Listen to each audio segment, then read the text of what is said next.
In last lecture, means in lecture number 38, we studied the information of about water resources. Now today we are going to learn the lecture number 39, and title of this lecture is groundwater. या लेक्चरवरती ऑब्जेक्टिव्हला त्याचबरोबर डिस्क्रिप्टिव्हला देखील प्रश्न पडू शकतात आणि अतिशय छोटं lecture आहे. छोटं लेक्चर आहे म्हणजेच एक पेज इतकीच माहिती आहे. या लेक्चरवरती ऑब्जेक्टिव्ह किंवा डिस्क्रिप्टिव्हला सुद्धा प्रश्न पडू शकतात. बघूयात आपण. Ground water is an important source of irrigation. सुरुवातीच्याच ओळीवरती हे ऑब्जेक्टिव्ह पडू शकतं की dash dash water is an important source of irrigation. तर त्यावेळेस त्याचं उत्तर असणार ग्राउंड वॉटर. ग्राउंड वॉटर हा इम्पॉर्टंट सोर्स आहे इरिगेशनचा, हे आपण बघितलं. त्यानंतर पुढे आहे it also meets the demand of it drinking water. It also meets the demands of drinking water, household uses and industries. Ground water हे इरिगेशनसाठी सुद्धा वापरलं जातं. त्याचबरोबर हे वॉटर काय करणार आहे तर इरिगेशनची डिमांड पूर्ण करणार आहे. त्याचबरोबर ड्रिंकिंग वॉटरसाठी सुद्धा वापरलं जाणार आहे. हाऊस होल्ड युजेससाठी सुद्धा वापरलं जाणार आहे. त्याचबरोबर इंडस्ट्रीजसाठी सुद्धा ते वापरलेलं आहे. त्यानंतर although ground water use for irrigation is termed as minor irrigation. जर ग्राउंड वॉटर हे इरिगेशनसाठी वापरलं तर त्यालाच मायनर इरिगेशन असं म्हटलं जातं. ग्राउंड वॉटर जर इरिगेशनसाठी वापरलं तर त्यालाच काय टर्म आहे तर मायनर इरिगेशन अशी टर्म आहे.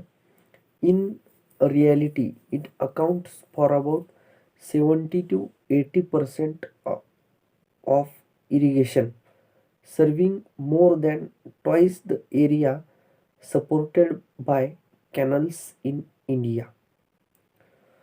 70 ते 80% इरिगेशन हे सर्विंग होतं. कशामुळं तर more than twice area supported by canals in India. त्यानंतर हा टेबल आहे सांगितलेला IASRI 2006 यामधला.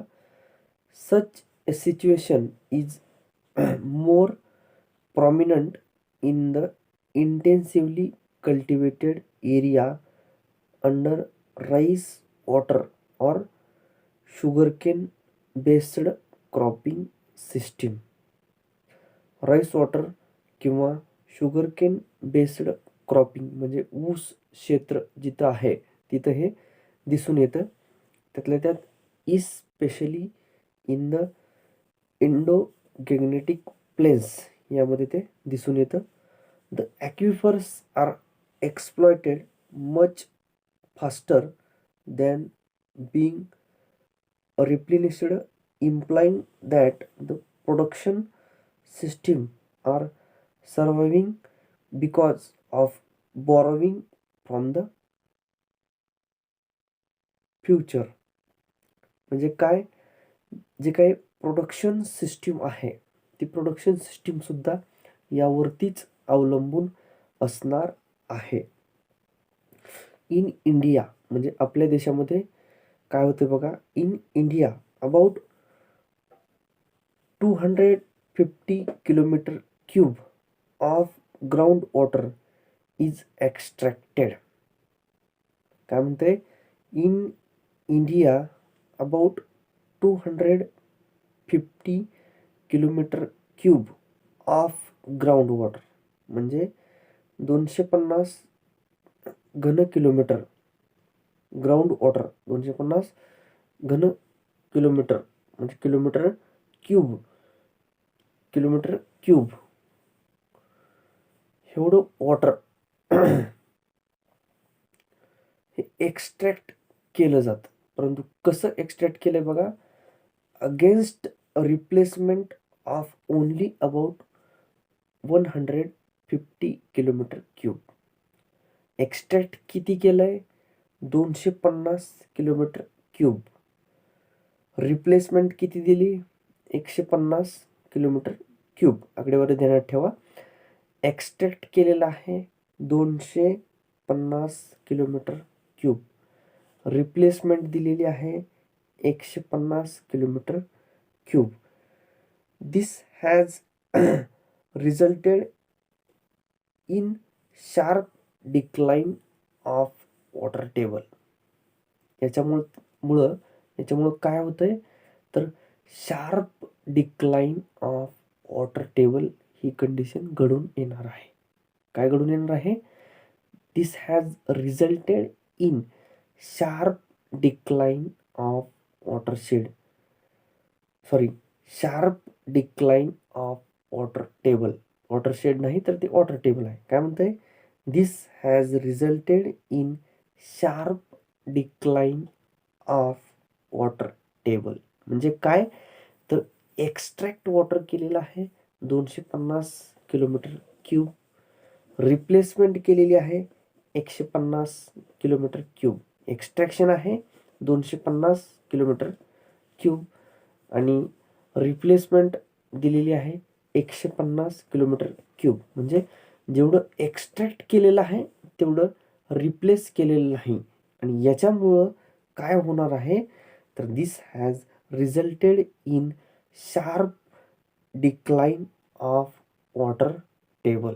वॉटर टेबल हा शार्प डिक्लाइन होणार आहे. If this trend is not arrested. हा जर ट्रेंड हा कंट्रोलमध्ये आणला नाही तर काय होतंय? Through controlled withdrawal in harmony with annual recharge backed by strict regulatory mechanism. Strict regulatory mechanism वापरून हा ट्रेंड बंद केला पाहिजे. म्हणजे काय बंद केलं पाहिजे तर आपण एक्स्ट्रॅक्शन करतोय 250 किलोमीटर क्यूब आणि रिप्लेसमेंट होऊ लागलेली आहे फक्त 150 kilometre cube. Ground water pumping will become costly and there will be significant loss of crop production. Ground water pumping हे कॉस्टली व्हायला लागले म्हणजे महाग आहे आणि significant loss of crop production हा सुद्धा आपल्याला दिसून येतो. यामध्ये काय दिलेलं आहे? खाली एक टेबल दिलेला आहे आणि त्या टेबलमध्ये net area irrigated by different sources in India during 2003 to 2004. 2003 ते 2004 किंवा 2003-04 या कालावधीमध्ये इंडियामध्ये जो काही सोर्स आहेत, इंडियामधले जे काही सोर्स आहेत त्या सोर्सनं किती एरिया इरिगेट झालेला आहे असा टेबल त्यांनी दिलेला आहे.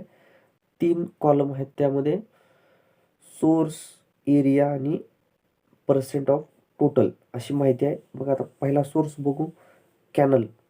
एरिया आहे 15.15 मिलियन हेक्टर. एरिया आहे 15.15 मिलियन हेक्टर आणि पर्सेंट ऑफ टोटल आहे 27.5%.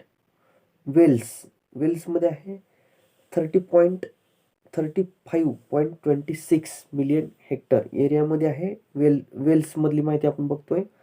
वेल्समध्ये एरिया जो आहे तो आहे 35.26 आणि पर्सेंट ऑफ टोटल आहे 64.0.